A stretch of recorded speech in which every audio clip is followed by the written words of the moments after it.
ಓಂ ಶ್ರೀ ಗುರು ಬಸವಲಿಂಗಾಯ ನಮಃ. ಆಧ್ಯಾತ್ಮವೆಂಬುದು ಆತ್ಮಶುದ್ಧಿಯನ್ನು ಮಾಡಿದರೆ ಅನುಭಾವವೆಂಬುದು ಸಮಾಜ ಶುದ್ಧಿಯನ್ನು ಮಾಡುವುದು. ಆಧ್ಯಾತ್ಮ ವ್ಯಕ್ತಿಯ ಬೆಳವಣಿಗೆಗೆ ಆತ್ಮ ಸಾಕ್ಷಾತ್ಕಾರಕ್ಕೆ ಕಾರಣವಾದರೆ ಅನುಭಾವವೆಂಬುದು ಸಮಷ್ಟಿ ಕಲ್ಯಾಣಕ್ಕೆ ಸಮುದಾಯದ ಹಿತಕ್ಕೆ ಕಾರಣವಾಗುತ್ತದೆ.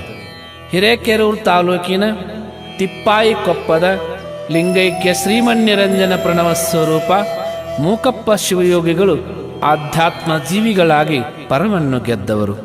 ಸಮುದಾಯದ ಹಿತ ಬಯಸಿ ಸಮಾಜವನ್ನೇ ಶುದ್ಧೀಕರಣಗೊಳಿಸಿದವರು.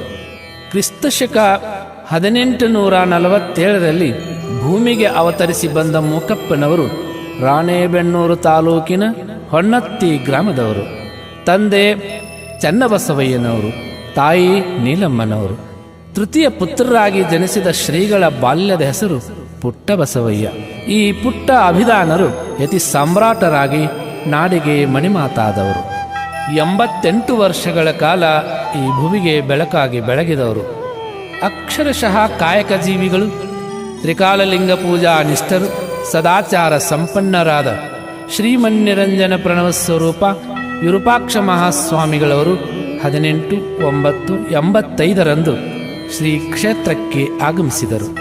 ಅಲ್ಲಿಂದಾಚೆ ಮೂಕೇಶ್ವರ ಶ್ರೀಮಠದ ಚಿತ್ರಣವನ್ನೇ ಪೂಜ್ಯ ಶ್ರೀಗಳು ಬದಲಿಸಿಬಿಟ್ಟರು. ಭಕ್ತರ ಹಾಗೂ ಸರ್ಕಾರಗಳ ನೆರವಿನಿಂದ ತಿಪ್ಪಾಯಿಕೊಪ್ಪವನ್ನು ನಯನ ಮನೋಹರ ಸುಕ್ಷೇತ್ರವಾಗಿಸಿದರು.